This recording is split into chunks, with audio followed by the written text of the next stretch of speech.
Okay, A-Level Buddhism, section 9 of our anthology piece by A.L. Basham. Here we have a picture of the Bodhisattva and a representation of the perfection of wisdom. And we're talking about in this section that the evolution of the vow, amongst other things.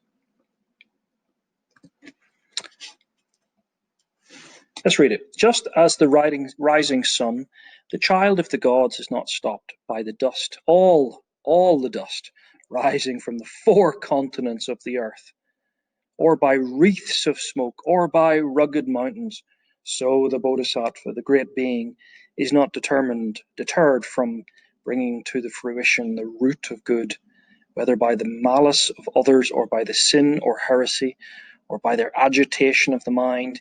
He will not lay down his arms of enlightenment because of the corrupt generations of men, nor does he waver in his resolution to save the world because of their wretched quarrels. He does not lose heart on account of their faults. Okay, so Basham yet again is using a quote, a lengthy quote from Shantideva, who in turn, in his compendium of quotes, is quoting this earlier text by the Yogacara brothers. And he is drawing our attention here. Why is he drawing our attention here to this yet more highly polemical Mahayana symbolic hyperbole? And it's fun stuff. It really is.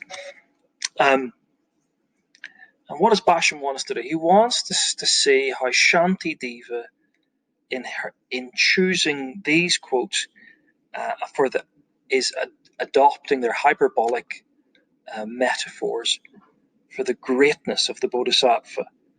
Is in turn, Shantideva himself is just as polemical in his evangelistic zeal for Mahayana as an insider zealot, every bit as much as the earlier Mahayana polemicists of the 2nd century. Look at this language here that we go through here, the rising sun. What does that? Stop and think. What's the polemical implication of that? How do these words and phrases reflect the polemics that he's every bit as invested in, Shantideva, as the people he's quoting? Well, we can backtrack some of this. Is not stopped. You can't stop him. The Bodhisattva is not stopped. He's made this vow, this resolve. And Basham is saying, look, Shantideva is chronicling for us the developing Mahayana belief that even if it takes countless rebirths, we've just had in the previous passage, countless rebirths, the emancipation of all beings from samsara is possible. Now that's an interesting development. Is it not possible ever to emancipate all beings? Well, so the hyperbole here, the metaphors we've mentioned of the rising sun, let's pick some more. And what does it suggest? Well, the night of ignorance, Theravada ignorance, is over. And behold, what has emerged? The Wunderkind, the child of the gods. Who is the child of the gods, the Wunderkind that is promised? It's anyone who takes up the vow, Bodhisattva vow. The promise is they will become a demigod, a great being, not susceptible to all of the dust rising from the four corners of the world. Not all the dust in all the world could block the eyes of the Mahayana Bodhisattva. Not all the dust could create ignorance. Those Theravada, well, they've got dusty eyes. That means that dust in the eyes means you can't see, you can't understand. It's a symbol of ignorance. But not all the dust of the earth, not all the smoke of the world, nothing of that could make ignorant the true Bodhisattva, who is a great being. Um, no journey could prevent him. This great being, because of his great vow, and because of his great journey by rugged mountains, over all the continents of the earth.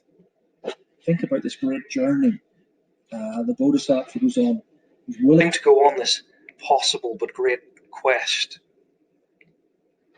And what is his work? His work that leads to a fruitful thing. He's not deterred from his work is to bring to fruition the root of the good. All right, and this is in contrast to something. We have the root, the kelses, and then we have kind of good states of mind. A kelsa is a state of mind.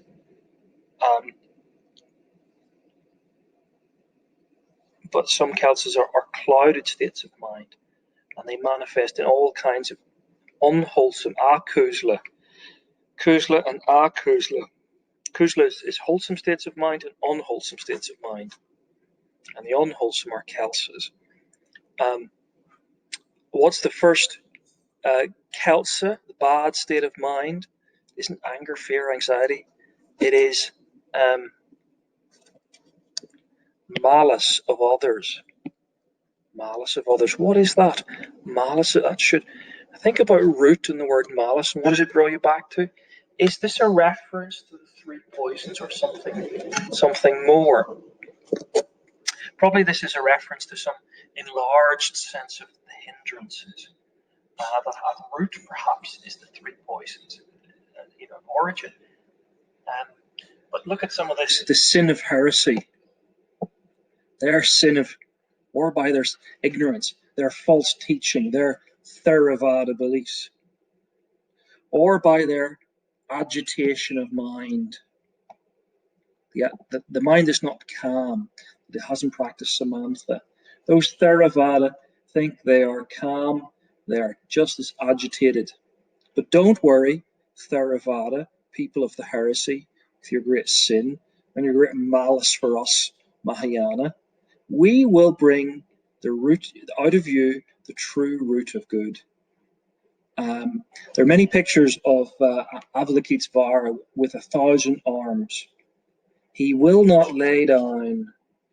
He will not lay down. This is Avalokitesvara here, I think. His arms of enlightenment, because of the corrupt generations of men, i.e. Theravada. He will not, and we get again the vow, and so on. He does not waver. So the heroic determination, going back to the 6 perfections, or the longer list of 10 perfections.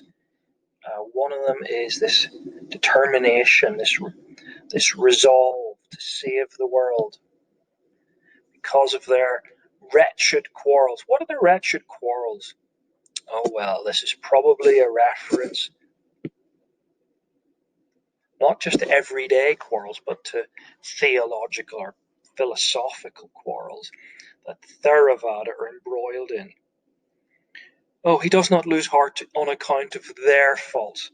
Oh, those tiresome Theravada, they're so tiresome, and yet I will not lose heart on their account. So again, this word resolution is used as a synonym for the vow. Is it a good or bad translation? Well, I'm not a scholar to tell you that. Maybe you could look. Certainly, Basham prefers the translation resolve over vow. Resolve over vow. Here we have it here, the resolution. Doesn't waver in his vow to save the world. We don't know. Is this a proper translation? But certainly, again, Basham prefers that form of translation. In this text, he's quoting resolution, so I have to think he would do that accurately. In effect, however, whatever, he is tracing the evolution of the vow as a religious construct. So what key vocab would we pull out from this text? Heresy, that could be a word. But I think the key word here is this term in the middle that you should know, which is the word kelsa.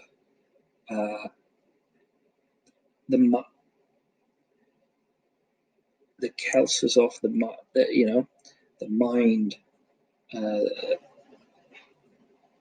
that's stuck in the middle of all of this.